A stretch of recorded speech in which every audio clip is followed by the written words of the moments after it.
Issue 7 Living Proof magazine, now available on our Patreon and online shop, featuring Jason Dill, Wanto246, Star Team East Village, Ed Templeton, Pear246, Rat Rats, GK Screw MSK, Cheryl Dunn, Strawberry Western, Labor Skate Shop, Greetings Tour, Casey Bolding, and Brigade. Every copy comes with a Wanto poster. Patreon subscribers on the Living Proof magazine tier are guaranteed a copy for the month of September 2024, even if the online shop is sold out. livingproofnewyork.com. Enjoy the episode. Peace and thank you. Yeah, I was talking to someone recently about someone from Europe, from France, Mm-hmm. and I asked them what they thought about American society. Someone who was born in France, lived in France their whole life, and are now in New York for a short period of time, just like living and seeing. And like, we happen to be, traveling the country kind of, and now they see parts of America that aren't New York City, Mm-hmm. um, that are just like super different from New York City. Like, if you grow up in fucking Lower Manhattan and Brooklyn your whole life, and then you travel the world, you're gonna be like, what the fuck is this America? That was so different from what I just saw Mm-hmm. for the first 17 years of my life or whatever. And so we were talking, and we started talking about the difference between the American society and the American public, and then the European society, specifically the French society and the French public, and how they act and like what's expected of them, and like all that type of stuff. And the person was saying that like America is very based on, capitalism. It's very based on Mm-hmm. the dollar, and you're expected to work your life away 24/7. Work ethic as a concept is something that's like bowed down to. Like, the person with the most work ethic is like the most valuable, the most Yeah. honorable, the most integral. And she was saying that like in France it's not 100% like this. They respect time off, they respect weekends, they respect I guess people, you know what I'm saying? Like, Mm-hmm. people have the ability to live and actually make a living just working without having to do some crazy shit. And a lot of times it feels like living in New York City, but also Los Angeles, Seattle, any major city, and maybe even smaller towns, you can't just do some regular honest work to make a real living and be quote unquote comfortable. You gotta somehow finesse it so you find yourself in a crazy position doing some like crazy thing with some crazy title. And from her perspective, it wasn't really like this in France. It was like, no, you could fucking be a regular person, and then, their society, I guess, helps everyone get along. Having traveled through America and thought about it a bit and written this book and met people who have fucking finesses and scams to be able to live because out of essentially like to survive. What do you think about that? I mean, I just got back from Europe. I hadn't been in like 10 years, and I just went to France actually. I'd never been there before, and I talked to a lot of French people. I was in wine country, went to a winery. I was in Paris and talked to some artists, and my friend there is a teacher. And I think that, I mean, that's definitely a huge difference that you just feel in the vibe there is that like people do move a little bit slower. I was talking to a lot of people in the art world there because, I'm sort of pursuing art here to some degree. I don't know how much.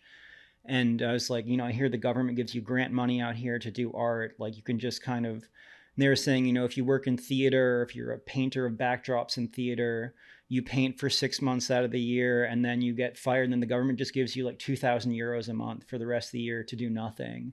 Or I talked to a guy in Marseille who had lost his job like a year ago, and he's like, "Yep, the unemployment's about to run out, so I'll probably the government is going to give me 600 a month after that just for fun, but I'm going to have to work." And it was like pretty insane. Just I because I've been in New York now for 2 years without really leaving. I've really been hustling pretty hard here and like hating my life, honestly.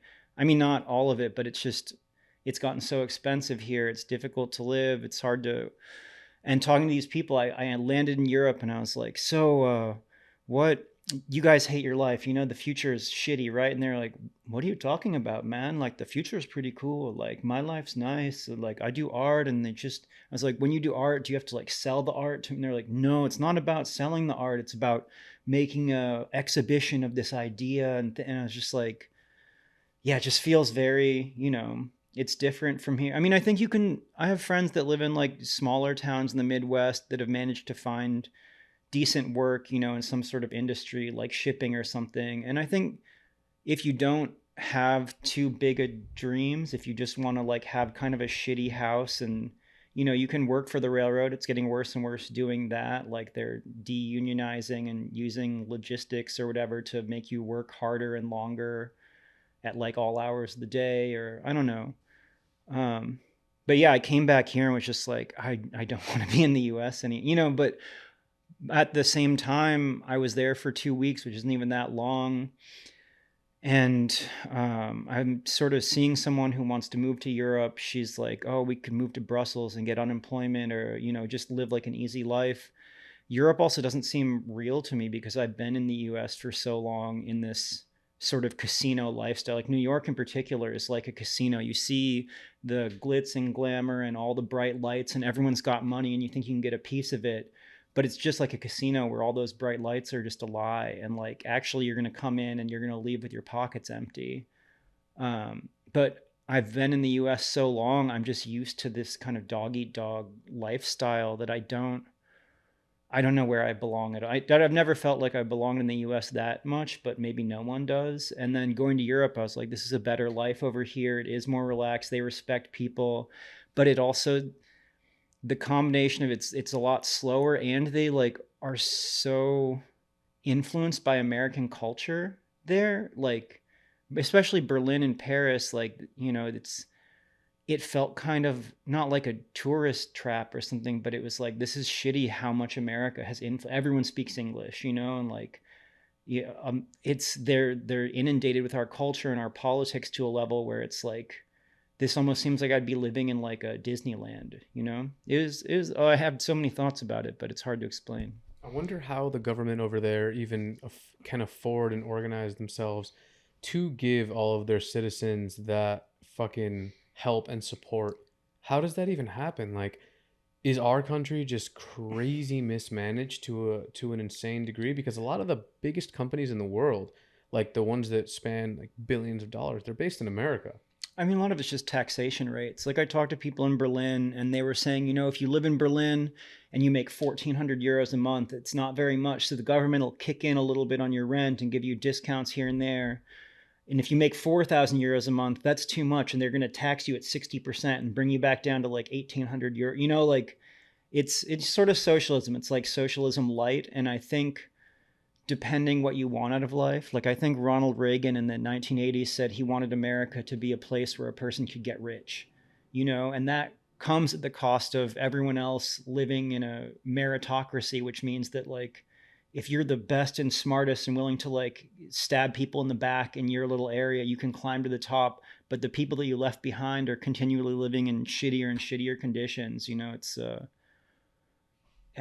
they're just two different systems, and it's hard to say like I don't love it here, and I'm it's dragging me down, and I don't know. I don't like either political party. They're both the same party basically, you know, economically and everything. So it's, but being in Europe is also, the people I talk to in Europe are like, you know, I talked to a farmer out there, and he's saying that the farmers all went on strike in France because they can't make any money. And the EU has like a lot of organic policies. They want their, when you go to Europe, the food is so good. Like every person that goes there, That's what they were saying. Yeah. the food is like the quality of the peach that you pick up at any fucking grocery store is like 1,000 times better than any peach you get in the, you know, like it's just shocking how good the stuff is. And it's cheap too, but the farmers are going broke. So all the farmers went on strike, and they had all these demands, more money, this and that. And the government just said no to every single thing and shut them down, except for you can use Roundup, you know, the chemical fertilizer, which is like, because the only people controlling the actual government are the giant agribusiness people. So I talked to this guy, and he's basically saying that France is just like 20 years behind the US in terms of they're trying to have several large corporations control the entire farming industry and turn it into chemical farming where they can have higher yields at the cost of shittier product. And it's, I don't know, it's they're maybe just 20 years behind. That's how they can afford it. Yeah, that's wild. I feel like United States probably lays the blueprint for capitalism and advancing monetarily and technologically, but like it doesn't really lay the blueprint for quality of life. That's not to say that you can't live good here, and that's not to say that people don't live good here, because you know there are mad people who are happy and shit Yeah, like that. yeah. But like I look at like people who I know in Ecuador who don't have shit, and but they got community and they have family and they like that's a rare thing. It's like actual community where like you wake up among your brothers and sisters and friends and family and people you actually love, and you can experience laughter on a day-to-day basis with other humans. Like when I go on road trips with just two or three of my friends or four, I'm like after like 4 or 5 days of it, I'm like, damn, I feel like all of my worries have been like slawed off. There's been Oh this yeah. like skin, this like, you know, skin that's been taken off of stress. This like film has been taken off, and now I'm happy and I feel more human and I feel less hate in my heart and I feel like but it's like that's just because you were laughing and experiencing human companionship in a way that we were supposed to in like original times, which is now taken away because I got to work my ass off. He has to work his ass off. She got to work her ass off. So when the fuck are we all going to meet up? We're not going to meet up. And if we do, it's going to be like this special occasion that happens once in a blue moon. Or if we meet up all the time and we're just hanging out all the time, we're considered lazy. Mm-hmm. And it's like, I understand that sentiment, but it's also there must be room for you know, feeling good with other people, and I think that that's something that um, we're missing and a bit.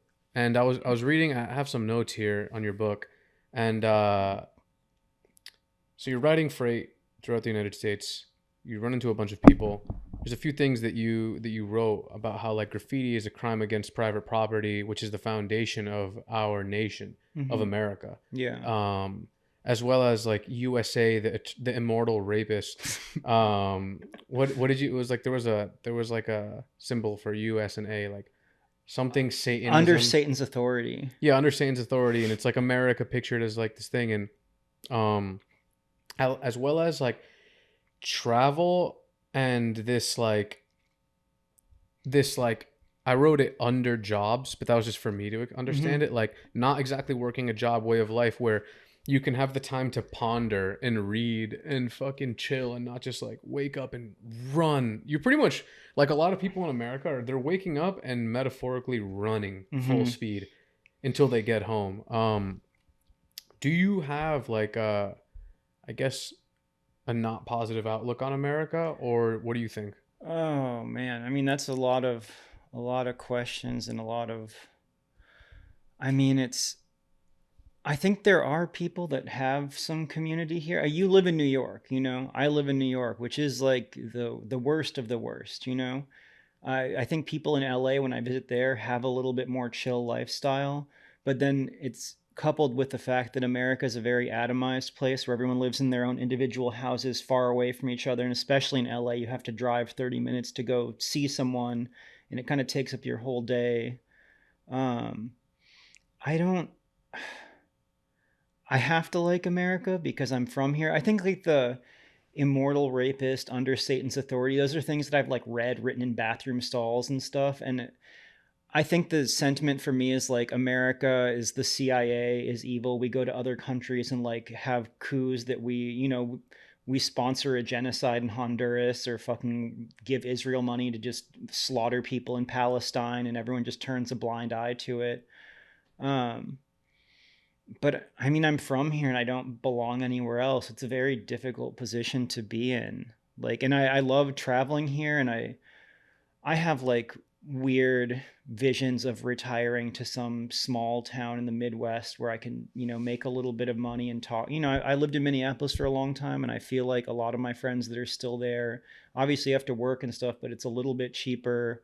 And I think they have like a community on the south side where people talk to their neighbors and hang out. And it's the other thing with neighbors, you're going to hate half of them too, but I even envy that, like that feeling of living in a neighborhood and every house is filled with like an individual personality and you're like, oh, this person's a freak. Like I can't handle her. She's a Jesus freak. This next door neighbor guy is autistic and loves trains, but he's kind of interesting, but he makes me manicure my lawn every day because he has a hair up his ass. It's, um, Yeah, I think most people don't know their neighbors. I know it's weird. Yeah. So you're saying when you go to visit family, it's like, it's totally different. Well, they all know in my grandma's village in Ecuador, she knows every fucking person in the neighborhood. And all of those people know every person in the neighborhood. And I realized like in Queens, fucking my next door neighbors, like I knew like one of them, but like I barely knew them. And then Mm-hmm. here it's like same thing. Like I'll be like that, and that's as far as it goes. Yeah. And that's not, but that's also because people are one working and two moving in and out within the year or Yeah. two. So it's like you can't form a lifelong relationship when motherfuckers are moving every month and concerned with, making a dollar. So it's Yeah. it's definitely tough.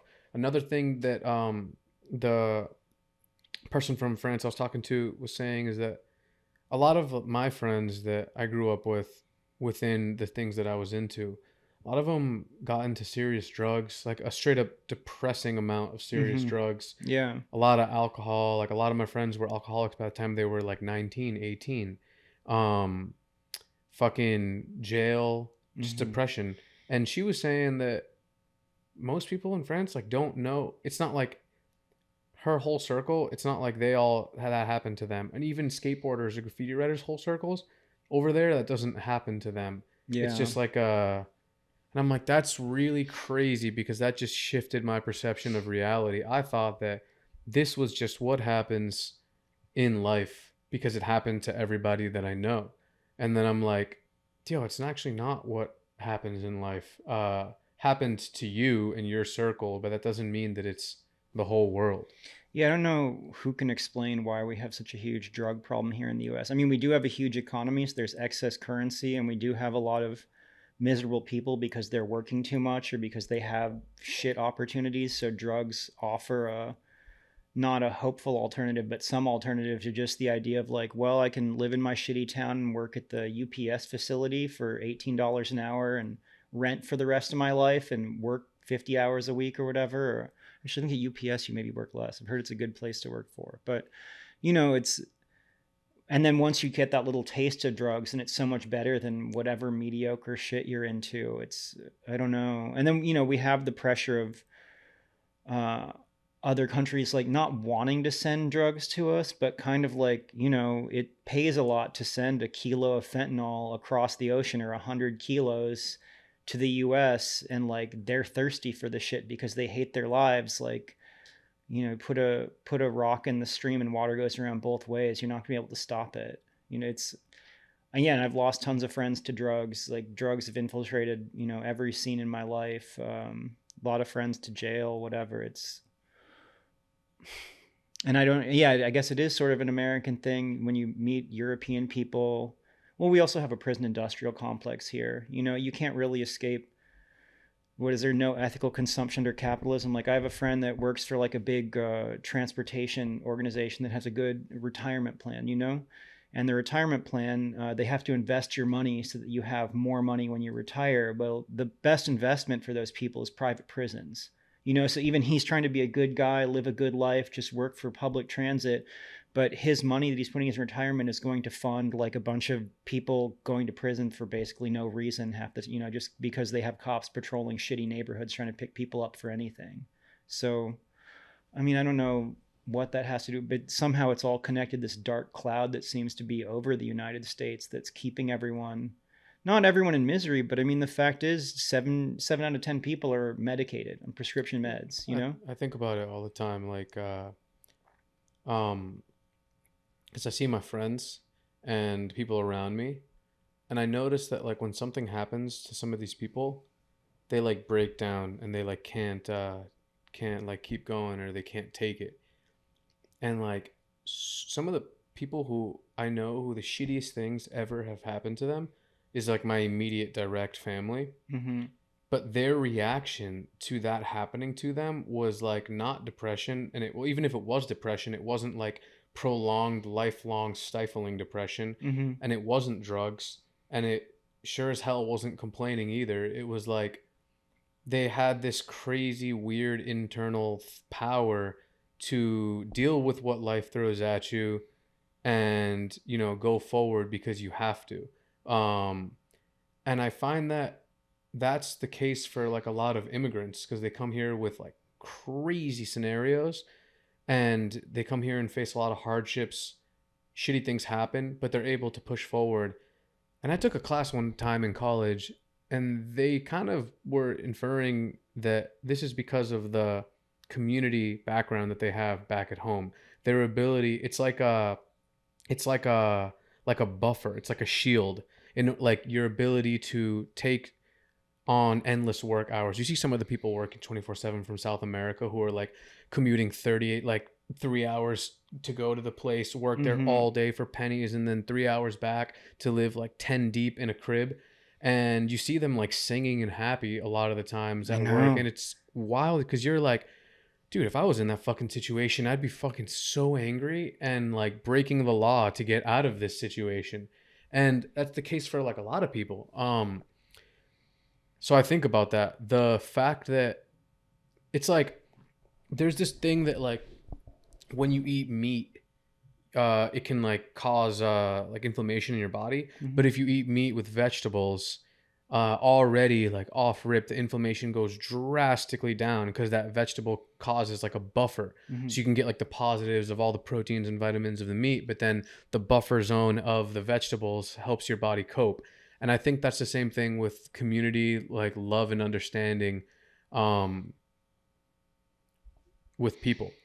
I think they come from a type of community. B, they're just hungrier. They came here because they're trying to find something. Whereas, like, people that were born here, maybe not that they have a chip on their shoulder, but they kind of expect that I was born here, I should have this thing. Whereas someone coming from Latin America at some point is like, I made it to the US, I'm gonna fucking bust my ass and get money. And they also have maybe different cultural values in terms of like their main goal is to make enough money to support a family or something like that. I mean, I feel like a lot of, especially like middle class white people in the US, you're not even really expected to have a family anymore. It's like your kind of choice if you want to. I think a lot of other countries, it's like you grow up, you get married, you have kids is more normal. So people here are more confused and don't, and that level of confusion kind of makes them weaker. I think that, people coming from other countries to work here have had to suffer a lot to do that. And so they're kind of like aristocrats of suffering.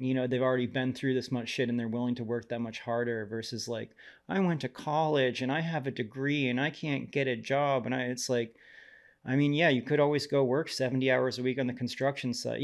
That's the other side of it. But also, like, you shouldn't have to look at it that way of like, that's, I think, part of the capitalist overlord dream is constant immigration of people that are starving, that are willing to work for nothing, so that it's like a race to the bottom for everyone else who lives here of like, yeah, you know what, like there's this other guy who's willing to do it for half the price. Like, oh, you want to be a taxi driver? Used to be a normal job. Like, we have Uber now, and like a taxi driver used to be able to like have a wife and kids and family, like working a regular shift. Now it's like, no, we're gonna have these guys paying them $7 an hour, and like they're actually, half of them are illegal, and they, nothing against like coming here illegally. Like, I understand half the reason people come here illegal is because the US has gone to Africa and fucked Africa over so many times with like shitty debt programs and loans and stuff that they've ruined those economies. So we have people fleeing over here from our damage we've done.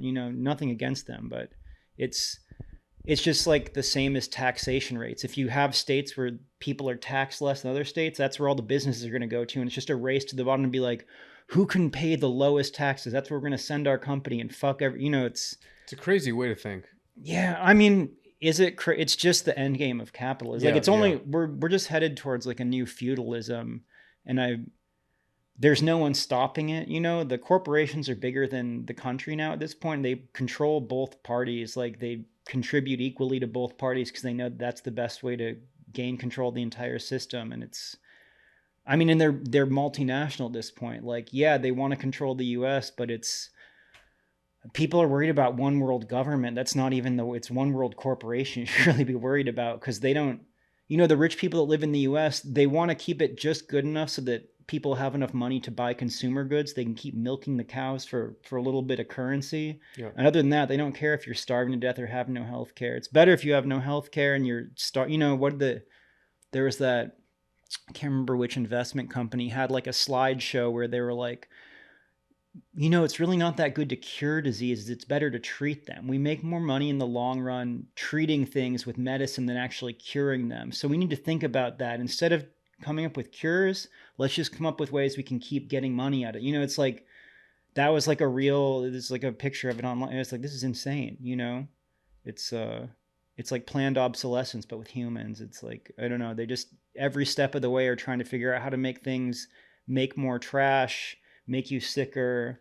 You know, I even think about with like electric stuff, like, you know, you had cigarettes that are bad for you, and they're like, how can we make a cigarette so that every time you have it, it makes a garbage piece of fucking plastic that can fill the ocean? Oh, we'll make vapes, you know, or like K cups for the coffee. They're like, instead of having just coffee grounds, can we make a fucking piece of plastic every time someone makes a cup of coffee to fill the ocean with more? It's like, it's just, it makes me insane, you know? It's too much shit. Yeah, it's wild. Yeah. The thing that you're saying about the food tasting better and being of better quality, Mm-hmm. they were saying that too. Like people I was talking to, and at first I was like, "Y'all are fucking capping. Like this is just like some placebo effect because you're in Europe, so oh my god, this apple's so much better." But if you're saying it now, I'm like, all right, this is like two people who did not even talk to each other, and you brought it up out of nowhere. I mean, I think everyone says that when they come back from Europe. It's like, Really, it's really very, I mean, they have shitty food there too, you know, but you ever seen like the ingredients list on the same product in the US and in Europe or whatever? Like, I don't know, like some cookie, you can get like a bag of cookies in the US at the gas station, and the ingredients list is like 4,000 items long. Mrs. Fields cookies. You go to Europe and you buy Mrs. Fields cookies, same brand, and the ingredients list is only like 10 items long because mm. they don't allow all that shit in their food. You know, we have that shit in our food because it's preservatives. It gives it a longer shelf life. The longer shelf life something has, the more valuable it is because it never goes bad. Things going bad, like fruits that go bad, is a bad investment for a grocery store. So they'd rather have like canned goods or shitty flavored things or shitty apples that are like little rocks that actually stay on the shelf for 4 weeks instead of 2, but they taste like garbage. That's a bit, they don't care But how it we might tastes. not realize they taste like garbage anymore because the only apples I've ever eaten are like these apples. But I think people, I mean, I read a book a long time ago called The Dorito Effect about part of the reason why everyone's fat in the US is because they put flavors in all our food, like natural and artificial flavors. They're all the same thing. They're all kind of dog shit. If you see a food that has artificial flavor on, like a lot of times you buy jelly in the grocery store, it has like it has blueberry flavoring in it. And it's like that's because our blueberries that we grow here, like we grow like supersized ones and they don't actually taste like anything. So they have to throw flavors in there. And that has an effect on your body processing the food. And you think you're hungrier long after you are because you're getting like fake flavor without any sugar attached to it. So your body kind of loses the connection between flavor and nutrition, which is actually built into like, God damn it. yeah, it's very, I mean, yeah, I read that book and it made me, I like flipped out for a year, and everything I bought at the store, I looked and I realized that everything has flavors in it. You know, like every box of shit, if you actually go through the grocery store and look at, if you were not to buy anything that has artificial or natural flavors in it, it only brings it down to like an aisle that's 10 feet long of shit you can buy. And it's, but once I stopped eating that food, I actually got way healthier too. It was crazy. I like lost weight and like felt, but it was so weird. Yeah. I don't know. Well, And now I've that's gotten lazy and I eat junk again, but yeah. I'm more aware. So you just got back to New York kind of recently, right? Yeah, yeah. I left for 2. I'm stuck here all the time though now. Like I wrote this book and I look back on it now, and during COVID, you know, like I was still working. I've been doing like weird kind of semi-legal jobs forever. But I was getting that government money and it was like nice to travel. And now I'm like stuck in New York, and I guess I'm like trying to pursue gallery art world. And I have a regular job as well, but between the cost of my rent, the cost of my studio, the precipitous nature or whatever, like you don't know how the art bills are going to come in. You don't know when the money's going to come in or what's going to sell. I like have no time anymore. I like look at the person that wrote this book. I actually listened to the last time I was on this podcast. I hadn't listened to it in 2 years. And I listened to it and I was like, damn, that's a different person that was coming off of, I mean, I was having a hard time when I was writing that book. I was definitely having like some drinking, drugging problems and acting kind of crazy. And I'm actually like a lot healthier right now. But mentally, my health has kind of suffered just being stuck in New York and not knowing. I feel like I'm stuck in the casino and I'm trying to make just enough money to break even so I can justify getting out of it at this point. But it's, and maybe, yeah, I don't know. I don't know if we just haven't recovered from COVID. Like COVID, the disease is pretty much gone, but something has definitely shifted in the US and everyone's a little bit crazier a little bit unhappier. The economy they tell us is good, but it's not. It's Yeah, something when I Google strange. it, they say it's good. Yeah, And but I'm like, I kind of feel like it's not good. I mean, again, I'm in New York and I can't even. I work so much now, I can't afford to get out. I used to go travel like a couple months a year and just now I'm like stuck here and I miss going and I'm stuck making art in a studio. So I don't even get to talk to many people on the street too often. So I love taking the pulse of like how people are feeling in fucking Ohio or something. Like, is it shitty out there like it is here? Like I'm just getting the vibe of my direct neighborhood and people are driving crazier and feeling weirder. I don't know. Yeah. So you don't want to be here. I mean, my dream scenario is like the classic art person. I feel like is like I would love to live in New York 6 months a year, and live somewhere else 6 months. I wouldn't mind like working somewhere else if I could get like a temp job. I had for about a decade. I was working temporarily in California, Oregon, North Carolina, just doing like I had the opportunity to travel and work a couple months every year, and it was like the only 10 happy years of my life when I was doing this work travel shit. And now I'm not a sedentary person. I'm not meant to be in one. I start to lose my mind. I fixate on shit. I've never been quite right in the head, I get it. But some people are fine living in one spot forever. I am not one of them. And I feel very trapped in New York right now. And I feel like listening to the podcast we did 2 years ago, it actually was very therapeutic in a way where I was like, I did this to myself. I knew I was pursuing the art world. Writing this book took so much time and effort to self-publish and all this crap, and like I succeeded in a lot of the goals I was talking about on that show. But now, yeah, something needs to change. I'm in between things right now in terms of like I don't know life. Yeah. Yeah. How is it doing pursuing art? You did Oh, that, didn't you do I the had a show last year, a solo show, and it went really well. And yeah, things are selling well. And I mean, this is the difference between New York and Europe. I feel like is I'm making art now, and in the back of my mind, I think I have to sell it to a rich person probably. So I'm trying to make the best art that I can. I don't really post a lot on Instagram anymore of the things that I'm making. I think I'm making some very impressive works in the studio that I wouldn't be driven to make if I lived in a place where the government was just giving me money. Like I'm really striving right now to make some interesting. We'll see if it actually works. Maybe it's dog shit. Who knows? But it's been a roller coaster of figuring out. The art world is just like any other. It turns out it's like a profession. I mean, a lot of people just go into it. They go to art school to learn composition so they can sell paintings as like money holders for rich people. They treat it as a business, as a job. I got into it on accident because I've made art my whole life, and people said you should sell this for money, and I listened to them eventually, and now I'm like, fuck, I made a mistake. I almost sometimes I feel like I'm have my arms folded and I'm looking back at my own life, like looking at the mistakes that I've made. It's you know, but I feel a change coming, and it feels not so bad.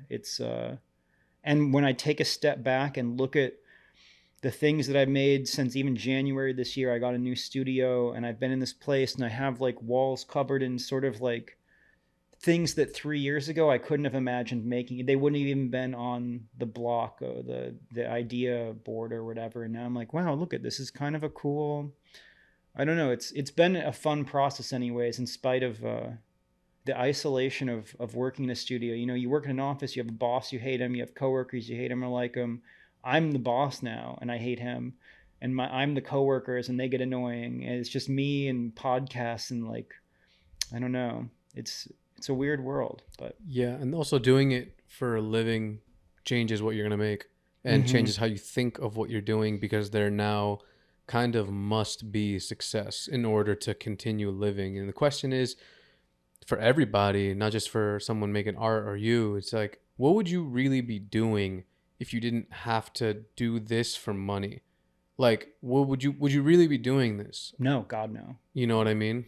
I like doing the street mosaics. I love painting graffiti still.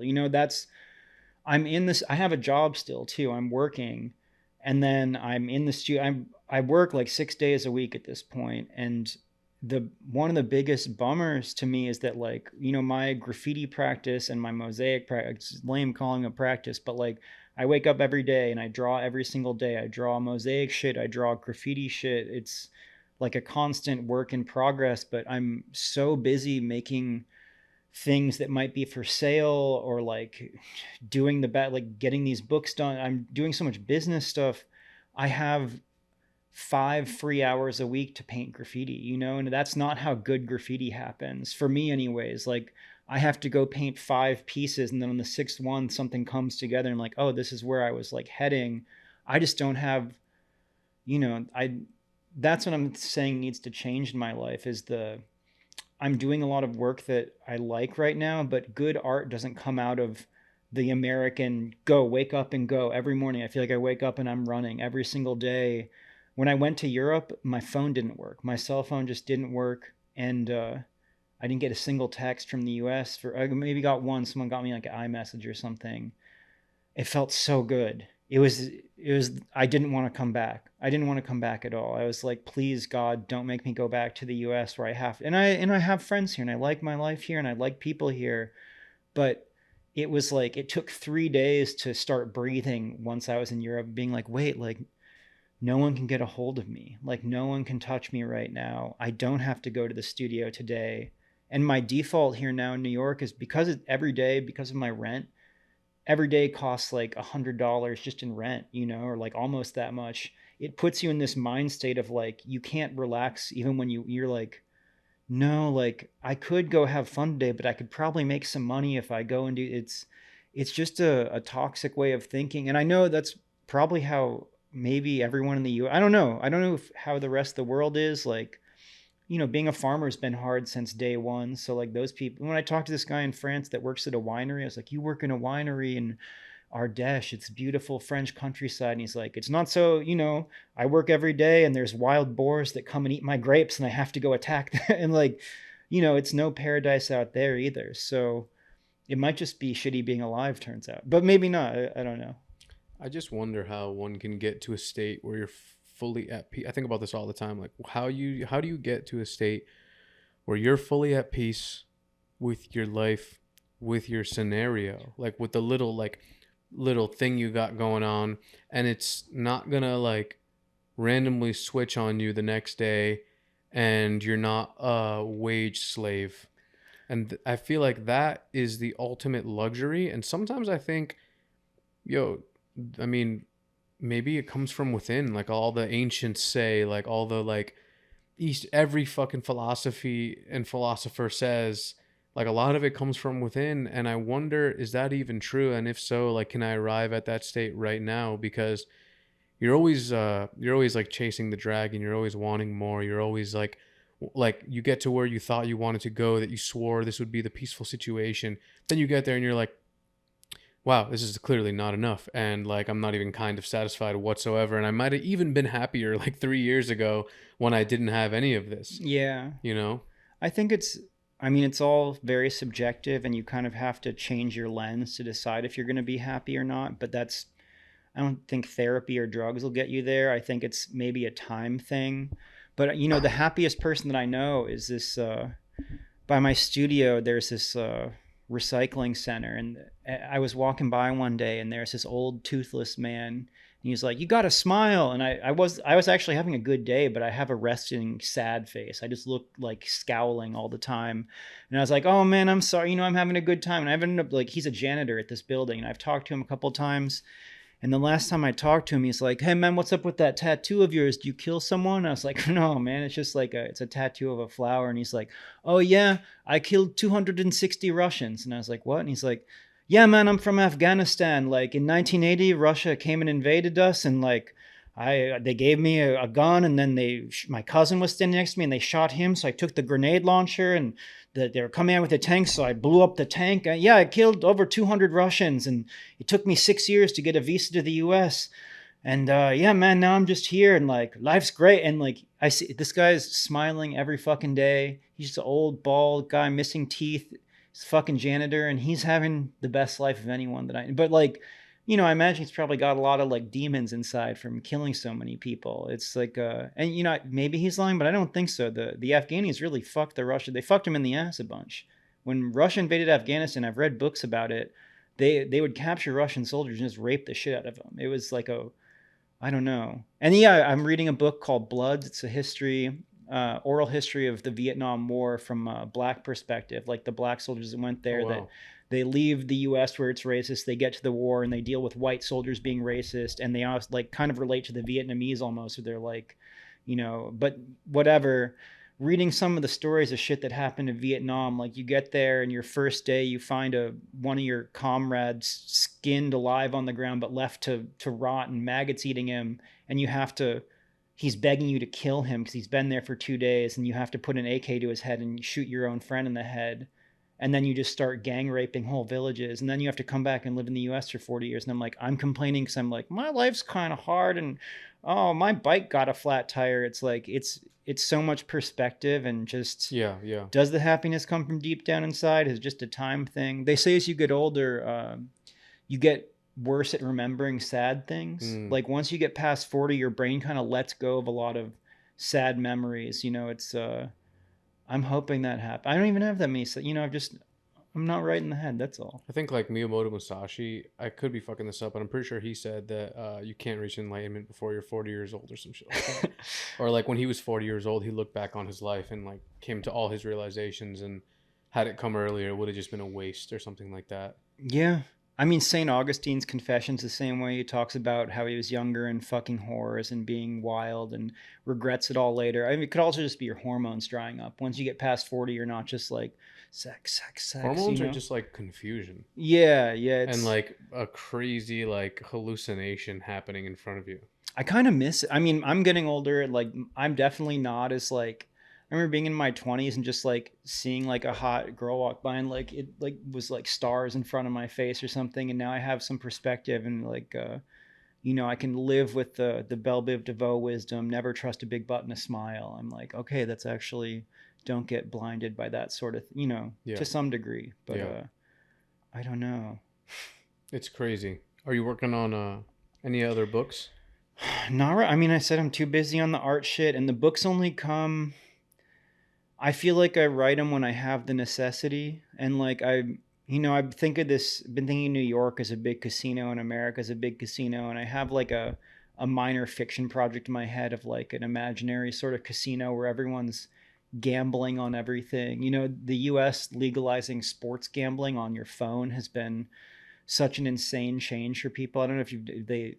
I watch sports occasionally the weekend, and like it used to be illegal to advertise gambling. Like it was kind of a Nelsia like faux pas thing, and now it's every commercial on TV is like fucking Patton Oswalt being like, "You can bet on shit," and it's ruining people's lives. Like gambling is like a horrible addiction. Having it on your phone, like I've known people who've lost thousands, 20,000, a ton of money just sitting there on their fucking phone. And it's like the whole US is becoming just like a huge gamble, a huge casino where like everything is gamified, and they know that that's how they keep your attention, is by like making what is the reason things are addictive is not because they pay off every time, it's because they pay off randomly. Like when they feed pigeons food, every time they press a button they don't like it, but if they press the button and on the third time something comes out, or the 10th time, they get addicted. That's why like Wow. crack is so addictive, because you smoke it once and it feels really good. You smoke it 20 more times and it doesn't really do that much, but you're going for that bell ringer, and on the 17th time it randomly is really good. And it's like, that's why crack's insanely addictive. It's I don't know, it seems like the US is trying to do that, like, you know to just a crazy degree with everything, where like your life's mostly shit, but this one time it was good.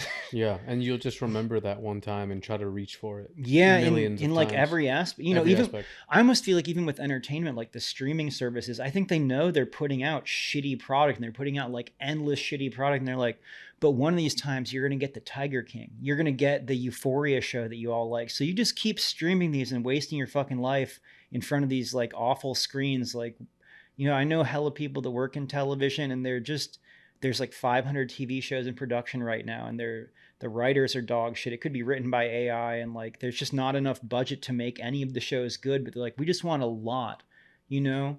It's that old joke in the Woody Allen movie where there's two ladies upstate, and they're complaining about the food at this camp upstate, and they're like, One of them's like, God, the food here is so bad, and the other one's like, yeah, in such small portions, you know. And it's like that's the American. That's just America. It's like yeah, it's all dog shit. I wish I could have more.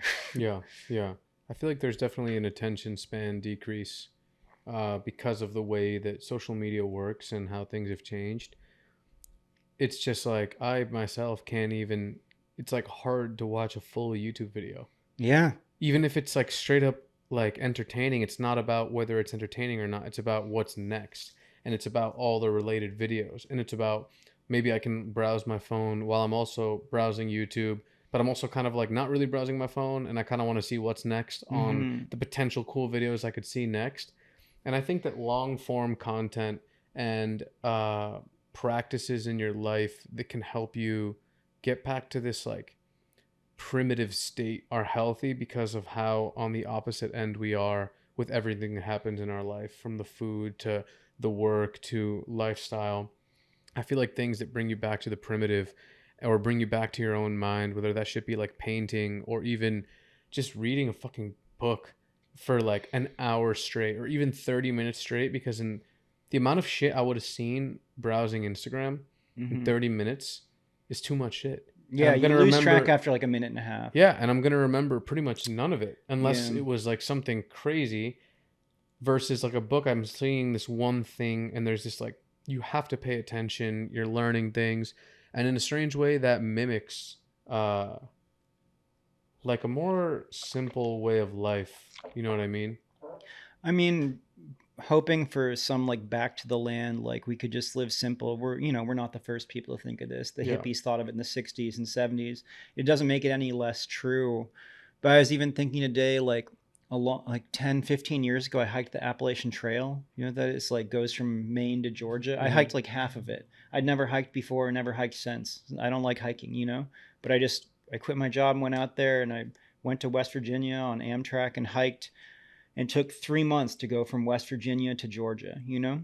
And nothing happened. You know, it was 3 months. I just like walked in the woods, and it's a very luxurious thing to be able to afford to do. You know, it's like I just stayed out in the woods and hitchhiked to town and ate groceries, and like nothing happened. But like you could also drive that same distance in probably 10 hours, I think. Maybe you could fly it in an hour.